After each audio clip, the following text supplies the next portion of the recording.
আপনি ফরফর করে ইংরেজি বলতে পারছেন, আপনি অতি শিক্ষিত, তাই বলে এই নয় যে আপনি সবাইকে নিয়ে উপহাস করবেন, হাসবেন, ছোট করবেন। এই কথাটা আমি কেন বলছি, একটু যদি আপনাদের হাতে সময় থাকে কথাগুলো একটু শুনে যাবেন। গতকাল আমি একটা ভিডিও পোস্ট করছিলাম, সেখানে হচ্ছে আমার ছেলেকে কিছু বিষয় আমি শেখানোর চেষ্টা করছিলাম। তো এটা আমি ফেসবুকে পোস্ট করি। এবার বলবেন যে এটা কেন পোস্ট করলেন?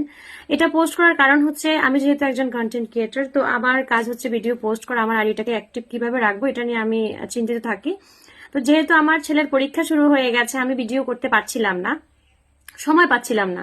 তো ভাবলাম যেভাবে আমি আছি, যে কাজটা করছি, এটাই একটা ভিডিও করে পোস্ট করে দিই, তাহলে আমার রিচ এঙ্গেজমেন্ট ঠিক থাকবে। যারা ফেসবুকে কাজ করছেন এটা অবশ্যই আপনারা বুঝতে পারবেন কি বলতে চাইছি আমি।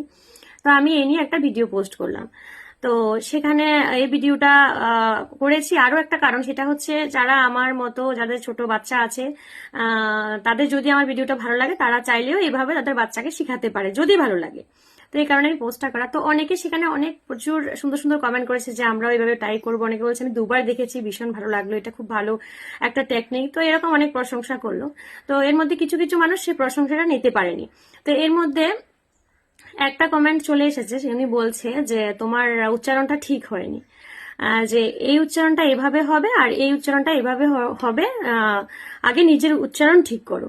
তো এভাবে বলে একটা উনি কমেন্ট করেছে। তো সেই কমেন্টটাতে আমার কোনো খারাপ লাগেনি। প্রথমত সেটা হচ্ছে, আমি যদি কোনো ভুল করে থাকি, যেহেতু আমি একটা পাবলিক পোস্ট করেছি, সেখানে চাইলে যে কোনো মানুষ যে কোনো রকম মন্তব্য করতে পারে। তো আমি যদি কোনো ভুল করে থাকি, একজন মানুষ সে ভুলটা আমাকে ধরিয়ে দিয়েছে, মানে আমার আমার জন্য ভালো, কারণ আমি আবার সেটাকে শিখতে পারবো, ঠিক আছে, এটাতে আমার কোনো আপত্তি নেই। কিন্তু কেউ ভুল করলে সে ভুলটাকে ধরিয়ে দেওয়াতে কোনো অপরাধ নেই, ঠিক আছে। কিন্তু সাথে উনি একটা হাসির ইমোজি দিয়েছে, প্রবলেমটা আমার এখানে। উনি কমেন্টার পাশে হাসির ইমোজিটা দিয়ে কি বোঝাতে চাইলো, মানে উনি একজন শিক্ষিত মানুষ, উনার উচ্চারণ সঠিক, আমারটা ভুল বলে উনি উপহাস করলো, উনি আমাকে বিশেষ করে ছোট করার চেষ্টা করলো। উনি আমার ভুল ধরিয়েছে, তাতে আমি খুশি হয়েছিলাম, কিন্তু পরে ভাবলাম না, উনি সেটা উপহাস করেছে। ইমোজিগুলো তো একটা এক একটা জায়গায় এক একটা ইমোজি ইউজ করতে হয়, যেমন হাসি মজার কিছু হলে সেখানে, যেহেতু এটা ফানি কন্টেন্ট না, তাহলে উনি কেন হাসির ইমোজিটা দিল? এই যে ইমোজিগুলোর তো একটা মানে বিশেষ বিশেষ ক্ষেত্রে এগুলো ব্যবহার করা হয়। স্যাড পোস্টে গিয়ে তো আর আমি হাসির ইমোজি দিতে পারবো না, বা তার মানে বুঝলাম যে উনি এটাকে নিয়ে একটা উপহাস করলো আমাকে নিয়ে। তো প্রথমত বলি, আমি এমন ইংরেজি শিক্ষায় শিক্ষিত হতে চাই না, বা এমন শিক্ষিত হতে চাই না যে শিক্ষিত হওয়ার অহংকারে আমি অন্যকে ছোট করতে পারি। আমি যেমন আছি, যেমন ভুলভাল উচ্চারণ করছি, হ্যাঁ তেমনই করে যাব। ফরফর করে ইংরেজি বলতে পারা এই নয় যে অন্য কেউ ইংরেজি বলতে পারছে না মানে তাকে আমি ছোট করব। তো এবার বলি উচ্চারণের কথা, সেটা হচ্ছে আমি বাংলা মিডিয়ামের স্টুডেন্ট, কিন্তু আমার ছেলে ইংলিশ মিডিয়ামে পড়ে।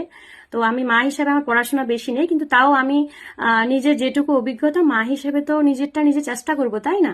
আর যদিও আমার ছেলের জন্য যে স্কুলে যেসব টিচার আছে তারা বিশেষ অভিজ্ঞ, তাদেরকে খুব ভালো পড়াশোনা করায়, এবং আমি যেহেতু নিজে সেরকম অভিজ্ঞ নই, আমি আমার ছেলের জন্য একজন টিচার রেখেছি, ওকে খুব ভালো দক্ষতার সাথে পড়াশোনা করায়। আর আমার ছেলে, আমি যখন কোনো ভুল উচ্চারণ করি, আমি বলছি না যে আমি একদম ঠিক, কারণ আমি বাংলা মিডিয়ামের স্টুডেন্ট। তো আমার ছেলে কিন্তু এগুলো বলে যে মা এটা এভাবে হবে না, মানে ও আমার ভুলটা ধরে দিতে পারে। তো এটা আমার ভীষণ ভালো লাগে। তো ওর ঠিক মতো টেক কেয়ার করা হচ্ছে। ও পারে, বলতে পারে, কিছু কিছু বলতে পারে, সঠিকটা আমাকে ধরিয়ে দেয়। তো আমার প্রশ্নটা হচ্ছে এখানে, যে আপনি হাসির ইমোজিটা কেন এখানে দিলেন? এখানে উপহাস করার কি আছে? সব মানুষ সব দিক থেকে পারফেক্ট নয়, পারফেক্ট হয় না। হয়তো আপনি আমাকে এখানে হাসির ইমোজিটা দিয়ে ছোট করতে চাইলেন, জায়গায় গিয়ে দেখবেন আপনি অনেক কিছু পারছেন না, তখন যখন লোকজন আপনাকে নিয়ে এভাবে হাসি মজাক করবে, তখন আপনার কাছে কেমন লাগবে? কিছু কিছু উচ্চারণ সেটা আমি বলি, যেমন হচ্ছে আমরা সিস্টার বলি, ব্রাদার বলি, এগুলো উচ্চারণ কিন্তু হচ্ছে সিস্টা, ব্রাদা। তো এগুলোর কিন্তু আর এর যে উচ্চারণটা, এটা কিন্তু উজ্জ্ব থাকে, এটা কিন্তু করা হয় না। তো এরকম আরো অনেক ওয়ার্ড আছে।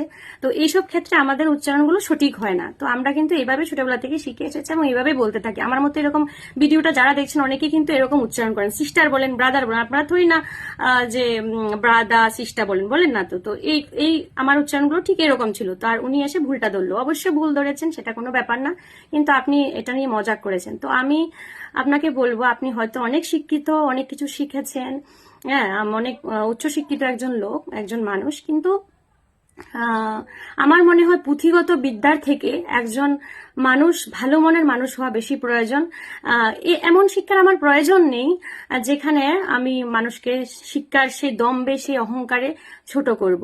অবশ্যই কেউ ভুল করলে নেক্সট টাইম ভুল ধরিয়ে দেবেন, তাকে সুন্দরভাবে কমেন্টটা করবেন। যদি কোনো মানুষ ভুল করে থাকে তাকে গুছিয়ে কথাটা বলার চেষ্টা করবেন যে এইভাবে হবে না, এভাবে হবে। প্লিজ এসব হাসির ইমোজি দেবেন না, কারণ একটা সময় দেখবেন অন্যকে ছোট করতে গিয়ে আপনি নিজে ছোট হয়ে গেছেন।